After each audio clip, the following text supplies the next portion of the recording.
What's up, everyone? I'm Tatum. I'm back with another episode of Flowers. For those that's new to my channel, this is my segment where I like to give some of my favorite albums or albums that I feel like haven't received, enough love, in my opinion, their love and flowers, just to let them know that, I care. Before we get started, though, make sure you hit that like and subscribe button. We're at, 621. I'm just trying to get to 1,000. Like, the faster we can get there, the better.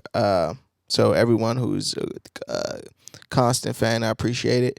For everyone new, hit that subscribe button and get ready to have your comments ready. So today, I'm gonna give flowers to Linkin Park, Meteora. This album, to me, uh, it like represents like my teenage years. Like listening back to it and growing up and going back and listening back to it before I did this analysis, it just lets me know that like it just reminded me of my teen years. Like I remember these songs from growing up, and uh, now that I'm older, I realize why I did listen to these songs and why I did love these songs, which is weird, I know, but you got to understand, like, when you get older, you get a better perspective of things. And being older, I just realized why I love this album so much and why I gravitated to it as a kid. And I always tell people before I get into this, I don't want to make this a long spiel, but I always tell people how that being in my era of the being born in 1990s and coming to age in the early 2000s and things of that nature, like we were so open to a lot of things musically. For case in point, my ancestors and older cousins and mom and things of that nature, they didn't get to experience all the different types of music that we got. Like I watched 106 in Park and I also watched TRL. So it's like I got best of both worlds and was open and seeing a lot of the different music that the people before me didn't get to digest or would think was uncool and things of that nature. And I think Linkin Park was one of those bands that pretty much merged, for me, the hip hop sound and hard rock sound together and pop rock sound together and just made like a beautiful masterpiece like I'd never seen before in my life. So one of the reasons why I wanted to give this album its flowers in that nature. And, I just wanted to go through a couple songs I thought were great, that I personally stand out to me and what made this album so great. And, just take time to do that. And I don't want to take up too much of your time. So let's get into this shit. This is Linkin Park's second album. Crazy that this album sold over 800,000 copies in the first week, just to show you how the record industry was booming in the early 2000s. I think it dropped in 2003. 16 million worldwide, so it's diamond. Like, just to show you how impactful this album is, not just to me, but fans alike all over the world. And the songs on here, I'll get into, but the songs on here is just, and doing more research now that I'm older and analyzing like what took to make the songs and the thought process behind the tracks it was really dope to go back and understand and things of that nature. So let's get into this shit. The first song for it, obviously that's just the intro track. The first official song was Don't Stay, and it just comes on like just fucking shit up. Like it's like the perfect intro. It's like this hard rock sound with the hip hop scratches over it. It just comes in fucking shit up, and it's like it just took me back to like, yes, this is why I love this shit. Like I just started fanning out, listening back to it because I haven't listened to it in so long that just the nostalgia was a great thing. You know what I mean? Like, and I've read doing back research that the song was a diss to their old label manager who tried to destroy them, which makes sense listening back to it. Don't Stay, forget our memories, forget our possibilities. What he were trying to change me into, just giving myself back. Don't stay. Take all your faithful listeners with you, just giving myself back, and don't stay. Chester vocals were just, and RIP as well. I can't even do this without even saying that, so RIP. But his vocals are just, it's just insane, man. It's just insane hard rock vocals in that scream level that he does on pretty much most of the album. That it's just legendary, man. So again, RIP to him. It's kind of eerie listening to some of the music because some of the themes I don't know. Some of the themes are something that like you could tell he constantly battled with. You know what I mean? So it's eerie in that way when I listen back to it. Even still, this was like early 2000s, and yeah, it was just eerie. To Somewhere I Belong. I wanna I wanna feel. A great record, man. Like the themes that they were speaking about on this album. No wonder I related to it as a teen so much because it reminds me of being a teen and an outcast and trying to find a place to fit in and trying to bend myself to fit into a picture that wasn't my frame in a way. So they spoke to me with this shit, man. Like it's a whole different type of thing for me, at least. I want to feel. I want to heal. I want to heal. I want to feel what I thought never was real. I want to let go of the pain that I held so long. I'm trying to read the lyrics without singing it, but it's kind of hard. Erase all the pain until it's gone. I want to heal. I want to feel like I'm close to something real. I want to find something I've wanted all along, somewhere I belong, just somewhere to fit in, somewhere to be me, somewhere that I can just live and be free. You know what I mean? And as a teen, that shit meant the world, bro. Shit meant the world, bro. Like, one of the lyrics, I've got nothing to say. I can't believe I didn't fall right down on my face. Looking everywhere only to find that it's not the way that I had imagined it all along in my mind. What do I have but negativity? Because I can't justify the way everyone is looking at me. Nothing to gain, hollow alone. And the fault is all my own. Like, I know I'm not the only one who felt that way growing up. And I can't stress it enough. It's for someone to say that and just speak to me personally like that. It's just a whole nother vibe and a whole nother feel. Lying from You. I just love the way that song comes on. Then it drops into like this insane beat. Like it just drops into this insane beat. It was said by Mike. Mike said he thinks the song would be impossible. At the time, he thought the song would be impossible for any other band to cover, just because Chester sings too damn hard, and he does. Like it's just a one and one. Like you can't really.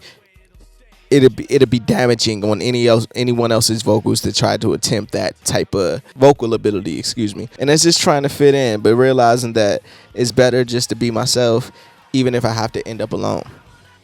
Something you don't really learn until you live, you know what I mean? Hit the Floor. The band wanted to make a heavy song with a hip-hop bounce, and I think they accomplished that, even with, you could tell there was so much influence in hip-hop influence in their records because they did the Collision Course with Jay-Z, and pretty much, but probably 3 records off this album was used in those 6 songs. So, just great, man.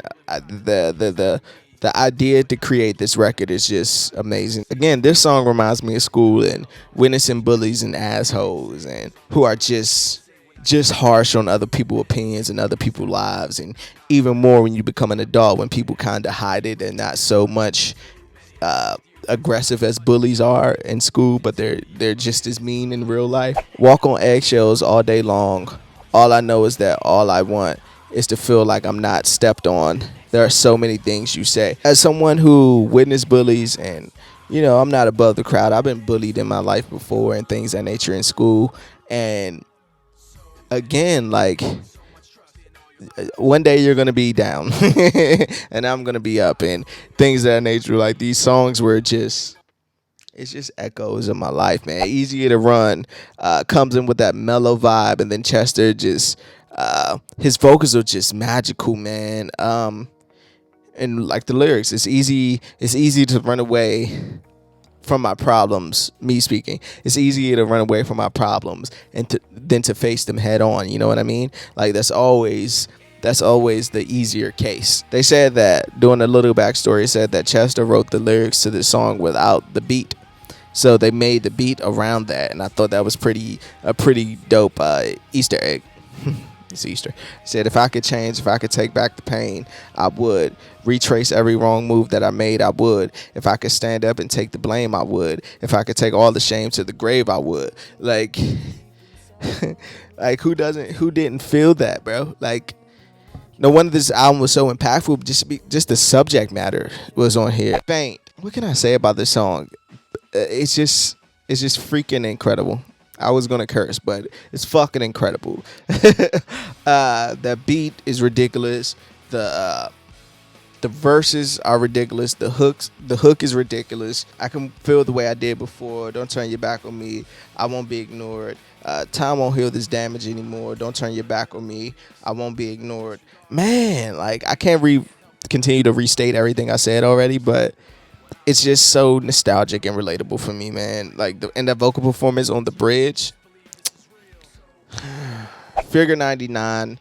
The song I read that they went back and forth. Like it started out as a rapping verses, and then it went into a singing verses, and then it went back to the rap before like mastering and mixing, just because they thought it felt better. And that song is just about everything you hated, you actually become. You know how they say hurt people hurt people. That's what I think about when I hear this song. And it could just be, and this song could be about a relationship. It could be about a relationship with friends. It could be any of those things, and I just thought those things were great. Breaking the Limit. Mike wrote this track. Was inspired by one of his friends with drug addiction, and Chester said it was hard for him to perform just to perform just because of he battled with his own addictions, and that's how great music is sometimes. That it's just when shit is the truth, it's even hard to perform for yourself in a way. Yeah, I can't say much about that. That was one of my favorites, though. This is one of my favorites. I don't want to be the one the battles always choose, because inside I realize that I'm just confused. And as someone who been around people with drug addiction or just addictions in general, it's a tough hill to climb. It's a tough hill to climb. Nobody's listening. Dope sample. And no one's listening. And I've told you everything. I always think about the people who, not to sadden this up, but the people who commit suicide or attempted. And it's always people around that say I never seen this coming. Every time I talked to them, they were nice, and they were happy and things. They were clear headed and things of that nature. And I'm pretty sure every person was like, "Nah, I told you.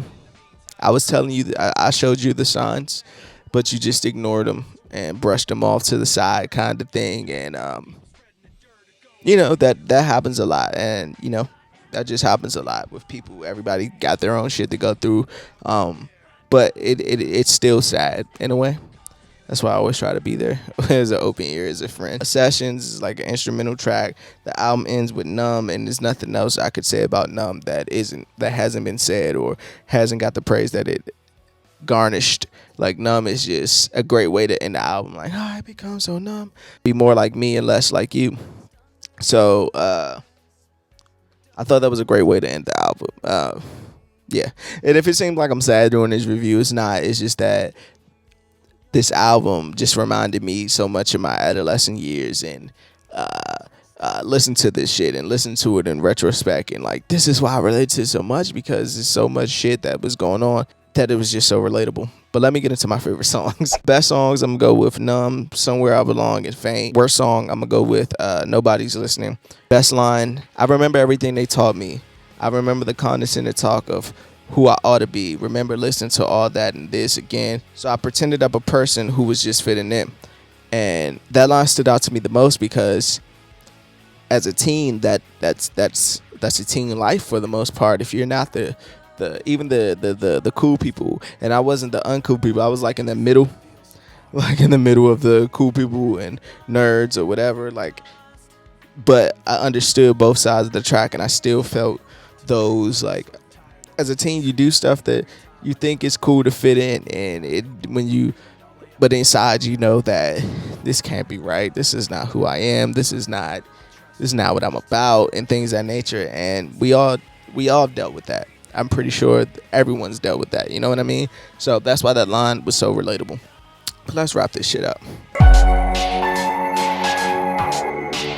This album, like I said again, the reason I wanted to give its flowers is because this album meant so much to me as a teen. And I know I keep restating this album just meant so much to me as a teen, just, not having that place to fit in, or feeling alone, and dealing with people who had addictions, and at the time not even knowing that it was depression that I may be in, or the I put on this imaginary shield and person that I wasn't, who was actually me, just to fit in. And this album touched on that subject so much that I'm just glad that it existed, because there's still kids to this day who can listen to this album who don't feel like themselves, who haven't become themselves yet, and just trying to find their place in the world, and feels like no one understands them, and feels like I'll never be accepted, or I'll never be appreciated, or